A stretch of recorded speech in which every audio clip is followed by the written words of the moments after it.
الحمد لله والصلاة والسلام على رسول الله، وهذا الدرس 14 في الرقية، وسنتكلم اليوم عن خطف الجن.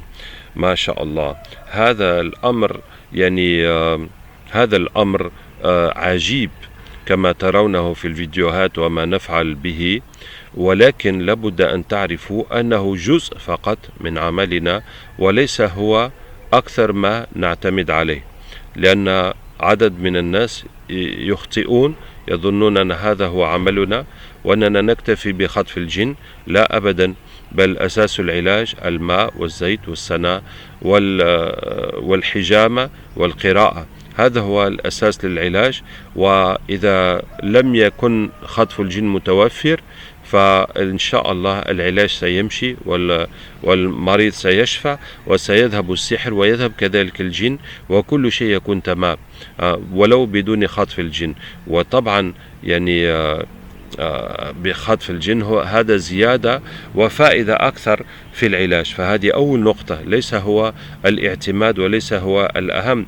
وكذلك خطف الجن لا يزيل الأسحار، لا يزيل الأسحار والعين، بل يزيل الجن. نحضر الجن فيسلمون فيذهبون. وحتى لما نقول للجن أن ينظروا إلى الأسحار ونقرأ لإبطال الأسحار حتى يقول الجن أنها انتهت، فهي قد انتهت في عالم الجن. أما في عالم الإنس فما زال الأمر يحتاج إلى العلاج.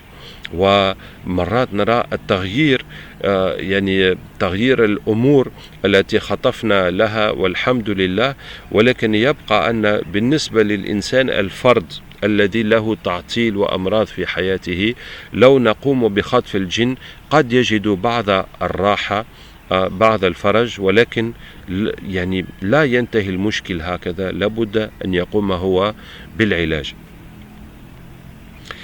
طيب، فأحكي لكم كيف بدأنا في قضية خطف الجن. أنا أعمل الرقية والحمد لله بصفة رسمية ومهنية بكامل الوقت منذ سنة 97، منذ إصداري أول كتاب لي في الرقية سنة 97، واكتشفنا موضوع الخطف سنة 2007. ف10 سنوات ونحن نعالج بدون الخطف بالوسائل الأخرى في العلاج. طبعا فيه تعب، ونرى كثيرا من الرقاة يتوقفون عن الرقية لأجل هجمات الجن والسحرة، لأنك تحارب الناس لا تراهم وهم يرونك ولا تعرفهم وهم يعرفونك، وهم يترصدون بك وبزوجتك وبأولادك وبمرضاك، ويفعلون كل الوسائل لإبطال عملك. فكم سيتحسن الإنسان وكم سيقرأ وكم سيفعل، لابد أن يأتي يوم أنه يضعف ويغضب وربما يعصي ويغفل، فتصيبه يصيبه ذلك الجن وذلك السحر.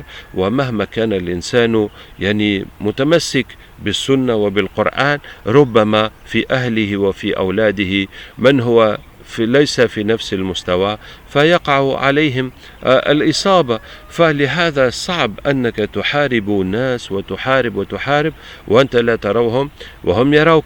وطبعا يمكن أن الله يكشف لك في المنام، وأن الله ينصرك، وأن الله يأتي أمور حتى تدلك وتعينك، ولكن بصفة مستمرة.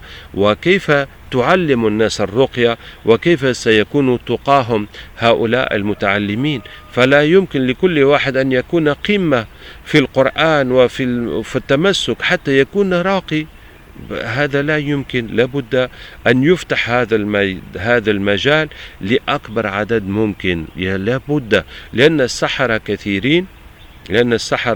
كثيرون ومنتشرون، فلا بد أن تنتشر الرقية وأن نجد الحل. ولهذا منذ سنوات وأنا أطلب من الله تبارك وتعالى أن ينصرنا على السحرة، وأن يعطينا وسيلة حتى نهاجمهم وحتى نتغلب عليهم. فكانت الحاجة، فأنا أبين لكم هذا لتعرفوا أن الحاجة كانت موجودة، ولو يعني ولو كنت بفضل الله تبارك وتعالى أجتهد حتى أتغلب وحتى أستمر، ولكن الناس الذين أكونهم كيف يفعلون؟ كيف؟ هل يحتاج كل واحد أن يكون دعاؤه مستجاب، وأن يكون صاحب كرامات، وأن يكون له منامات وكشف حتى يستطيع أن يقوم بالرقية، حتى لا يهلكه السحرة والجن والشياطين؟ فلا يمكن. ثم أول جماعة كونتهم في بوركينا فاسو سنة 2005 لما تركتهم يقومون بالرقية، فكانت الأسحار تنزل عليهم مثل الأمطار، فالسحرة يعملون لهم السحر مثل المطر لأنفسهم ولمرضاهم ولأهليهم، حتى إذا جاء مريض يشكو من مشكلتين أو 3 فيتحسن شيئا ما، ثم تصبح عنده 10 مشاكل. لماذا؟ حتى السحرة لا يريدون أن تقوم الرقية أصلا في تلك البلاد، صار الإخوان يقضون كل أوقاتهم في علاج أنفسهم، في علاج بعضهم البعض وأهليهم مع علاج مرضاهم. وكان أحدهم مصابا بالجن من قبل أن يتعلم الرقية، فكان يقرأ على نفسه على جنه، قرأ حتى كاد الجن أن يموت وفر الجن. فتأسف الأخ: كيف اجتهدت كل هذا الجهد وهذا الجن سيعود عند الساحر ويعرف الساحرة هي من أقاربه وسيتقوى من جديد ويعود إلي، فهذا الأمر لن ينتهي أبدا. فقال: اللهم أعيده إلي حتى أتمكن منه. فعاد فيه الجن وفي نفس اللحظة وتمكن من القضاء عليه. وبعد هذه التجربة وجد أنه كل من جاء إلى مركز العلاج فيقول: اللهم ائتني بجنه، ففي نفس اللحظة يتحول إليه جن ذلك المريض وينطق ويقول: ماذا أفعل هنا؟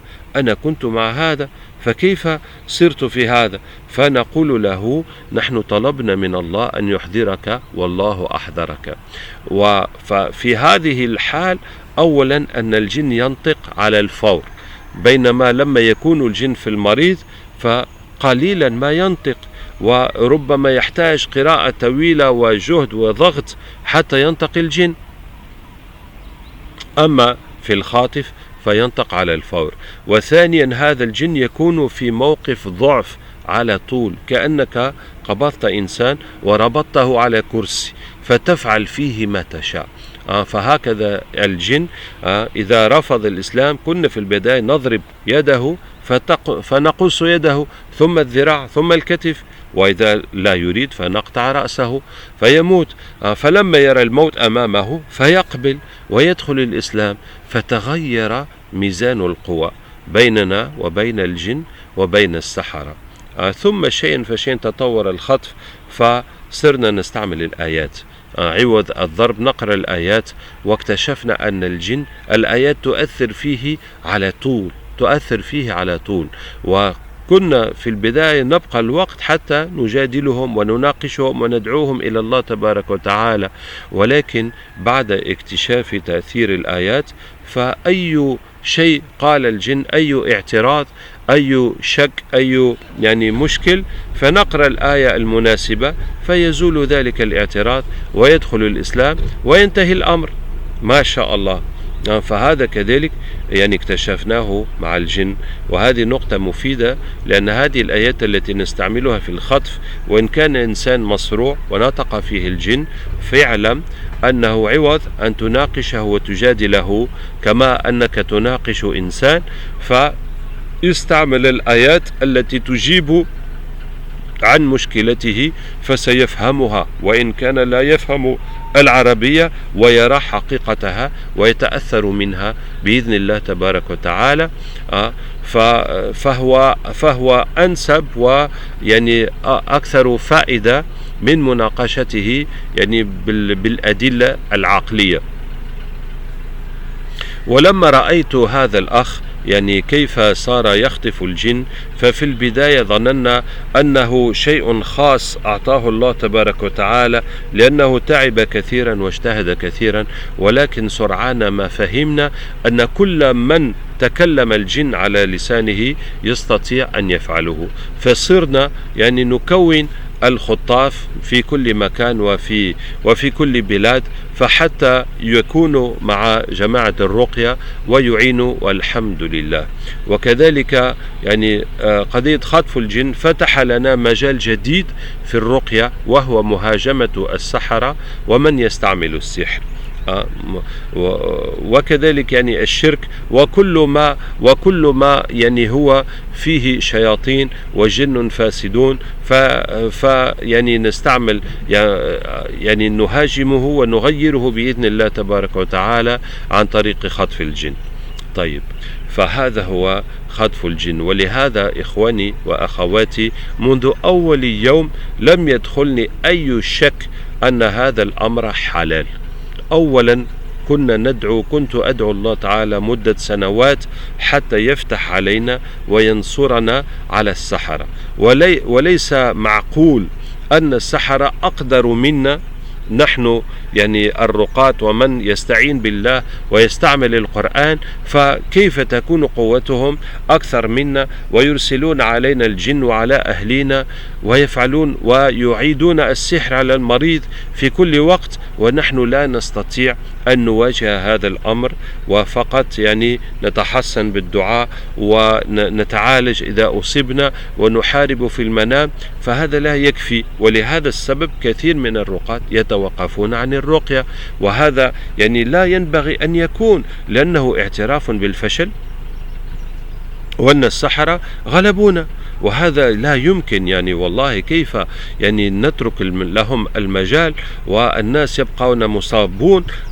مصابين والشر ينتشر والشيطنة تنتشر، وهكذا الإسلام ليس له حل، لا يمكن. لا بد أن ننتصر، لا بد أن نغلبهم. فأولا لأنه يعني استجابة الدعاء والطلب والحاجة مدة سنوات، وثانيا أن الأمر شفاف ليس فيه أي شبهة، ليس فيه أي شرك ولا استعمال كلمات ولا شيء ولا عهد مع الجن، وليس فيه استعمال الجن كما يقول بعض المعارضين لا يجوز استعمال الجن، فليس فيه استعمال الجن. نحن نخطفهم، نطلب من الله أن يحضرهم فالله يحضرهم، ونقرأ عليهم القرآن حتى يسلموا أو يموتوا. وبعض الناس يقولوا وكيف يجوز أن تقتل الجن؟ سبحان الله، أنا قرأت القرآن فهو مات، فإذا كان مشكل فهو يشتكي إلى الله يوم القيامة، لماذا قتلني قرآنك كلامك؟ والله تعالى سيبين له. أما أنا فكيف يلام علي أنه قرأت القرآن حتى مات؟ فهذه مشكلته هو، أنه مات من القرآن. ولكن يا إخواني نحن لا نظلم الجن، بل الجن الذين نقبض عليهم هم الذين يعملون مع السحرة ويحاربون الناس ويفسدون حياتهم. فيعني الحدود والأحكام ليست عند البشر مثل عند الجن، ولكن حتى عند البشر لو قبضنا على من يفعل هذه الجرائم فحكمه القتل، وعند يعني بعض العلماء يستتاب وعند بعض العلماء لا يستتاب لأنه قام بالشر الذي قتل وقبضنا عليه. فهل نطلب منه أن يتوب؟ هو قتل، سيعاقب على القتل، يتوب أو لا يتوب ليس شغلنا. وكذلك الساحر هو أفسد حياة الناس كثيرا فيستحق القتل إذا قبضنا عليه، أما إذا تاب قبل أن نقبض عليه فهذه مسألة أخرى. وهكذا هؤلاء الجن يحاربون الناس ويفسدون، فلما نقبض عليهم يجوز لنا قتلهم بدون نقاش، ولكن ليس هذا مقصودنا. نريدهم أن يسلموا وأن يجاهدوا في سبيل الله، وكذلك أن يكونوا سبب في إسلام غيرهم من الجن، ونريد إصلاح الأمور. الله تعالى المستعان. فقلت لكم يعني من أول يوم لم أجد فيه أي شبهة وأي إشكال. وأحسن جواب الذي حصلت عليه في هذا الأمر، لأننا نعرض أمورنا على العلماء في كل بلاد نذهب إليه، فما أجابني مفتي السعودية يعني حفظه الله الشيخ عبد العزيز آل الشيخ لما عرضت عليه الأمر بالتفصيل وقال لي إذا كان لا يستعمل إلا الدعاء والقرآن فليس فيه حرام، فليس فيه مانع. والمسألة الثانية قال لي أنت تقول أنك تأتي بالجن من هذا الشخص إلى هذا الشخص ثم يسلم ثم يذهب، لا أستطيع أن أقول لك هذا صحيح أو هذا ليس صحيح. وطبعا فعلا يعني أنا لا أطلب منه أن يزكي الطريقة أنها مفيدة وتمشي، فقط هل فيه إشكال ومانع يعني في الإسلام أن نقوم بهذه الطريقة؟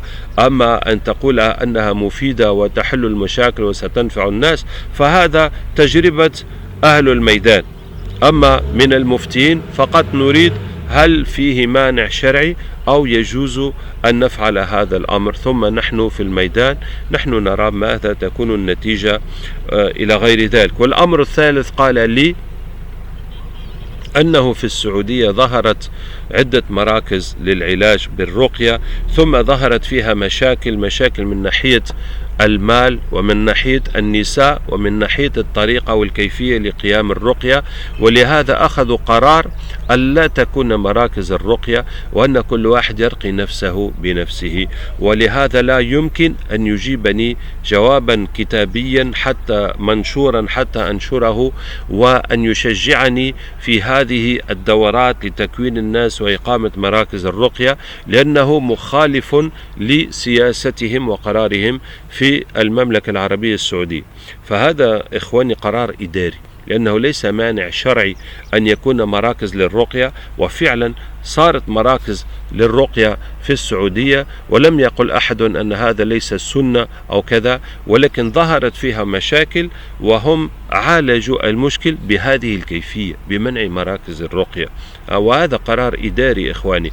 أما في دول أخرى حيث السحر مفتوح وليس ممنوع ومنتشر، فإذا نمنع من إقامة الرقية فأطلقنا المجال للسحر فهو ضرورة، فهو شيء يعني يحتاج إليه الناس. وكما قال لي أحد الأئمة في أحد البلدان، والله يحمد الله على هذا المركز الذي فتح قريبا من مسجده، لأنه كان الناس يأتونه يطلبون منه العلاج وهو يقول أنا لا أعرف كيف أعالج يعني بالقرآن، فيذهبون إلى الكنيسة لأنهم لا يجدون عند المسلمين من يعالج، فيذهبون إلى النصارى، وهذا ضعف الإيمان.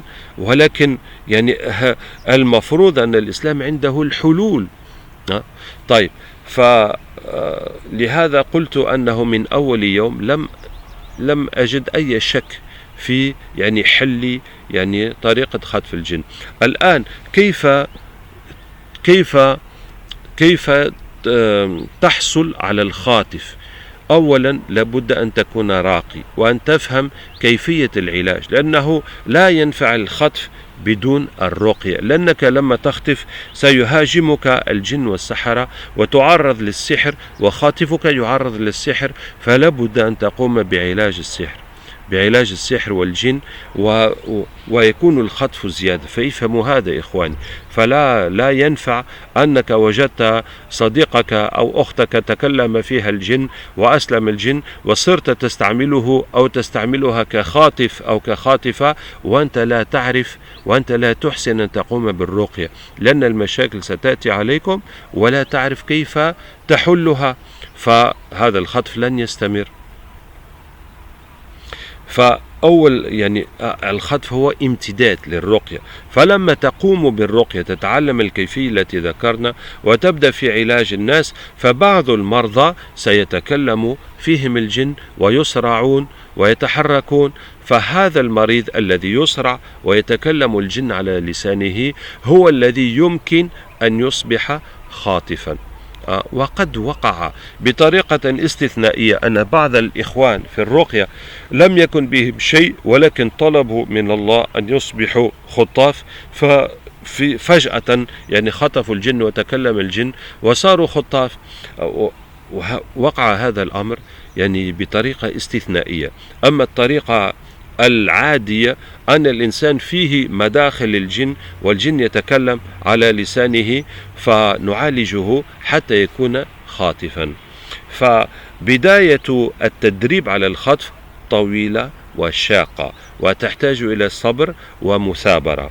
فهذا الإنسان ستتكلم مع الجن وتحاوره حتى يسلم، وفي نفس الوقت الضغط والحرق بالقرآن، والضغط كذلك على جسم المريض إذا كان في الرأس ونتكلم. فإذا كان الجن عنيدا ولا يريد أن يسمع فنقرأ ونضرب على الرأس، فهذا سيضغط عليه كثيرا. فالحقيقة الجن يكون غالبا في 3 أماكن في جسم الإنسان: في الرأس وفي القلب في الصدر، ثم يعني في أسفل البطن، يعني في الأماكن الجنسية.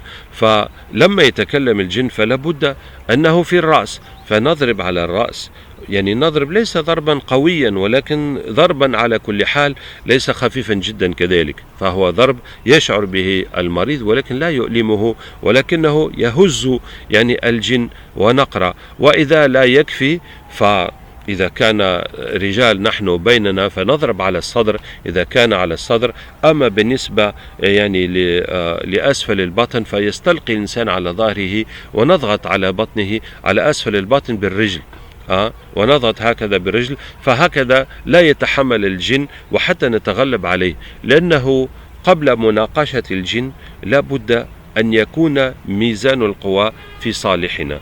أما الجن يضحك عليك ويستهزئ بك ويتحداك وأنت تحاول أن تناقشه، فهو لا ينفع، لأن طلب المحاورة معه منك ضعف، لأنك لم تستطيع أن تتغلب عليه فصرت تناقشه، فهو يعني لا يعني يصغي إليك، لأنه يشعر بالقوة وأنك لم تستطيع أن تزعزعه من مكانه. ولكن لما تقرأ وتضرب حتى يقول اتركني سأموت قد احترقت، فتقول له انطق بالشهادة، انطق بالشهادة. فإذا قال الآن لماذا هو نصراني أو أن أهله مربوطين عند الساحر أو عنده عهد لو ينقض هذا العهد فسيموت، فإذا هنا اعترض بأي اعتراض للنطق بالشهادة فتجيبه، والأفضل أن تجيبه بالآيات وتبقى تستمر في القراءة وفي الضرب حتى يبقى هذا الضغط عليه حتى ينطق بالشهادة. فهذه المرحلة يا إخواني قد تطول، وإذا قبل النقاش فقد يطول يعني اقتناعه ورفع الحواجز منه. ولكن أول جن يسلم عند المريض عليك أن تتأكد أنه ابيض، كان من السواد رجع إلى البياض، وأن القرآن لا يحرقه. فالآن دخلت في الخطف، لأنه لما يسلم حقيقة ويبيض ويصير القرآن لا يحرقه ويصير يتأثر بالقرآن 100%، لأن لما تقرأ آية الله نور السماوات والأرض يزداد نورا، لما تقرأ وكان حقا علينا نصر المؤمنين الله يعطيه السلاح، لما تقرأ ومن آياته أن خلق لكم من أنفسكم أزواجا الله يعطيه الزوج أو الزوجة من الجن وغير ذلك، يرى كل شيء، يرى ويتأثر كل شيء. الآن بعد هذا الجن الأول، الجن الثاني الذي سيأتي سيجد في دماغ الخاطف كل ما وقع ويقتنع ويكون إسلامه أسهل، والثالث أسهل، وبداية من الرابع سيسلمون بدون كلام، بمجرد أن يصل يدخلون الإسلام. وهذا السر الذي في الخطف، أن استعمال نفس الخاطف يجعل العملية أسهل وأسهل وأسهل وأسهل، فما شاء الله، فحتى يأتي الجن بالآلاف وبأكثر من ذلك ويسلمون بدون تعب، بدون تعب. ومرات لما يأتي جن أصعب وأقوى من الآخرين ويجادل ويناقش ويضرب، فإذا أسلم هذا فسيكون أمثاله يدخلون الإسلام بالسهولة، وكل مرة ترتفع درجة وقوة الخاطف، فكلما تستعمل الخاطف كلما يزداد قوة في الخطف. فهذا هو المدخل لموضوع الخطف. وبعد هذا الفيديو إن شاء الله انظروا إلى الفيديوهين الذين يعني الطويلان في تفصيل موضوع الخطف، وبعدين إن شاء الله سنواصل في التكوين في مسائل أخرى من الرقية. والسلام عليكم ورحمة الله وبركاته.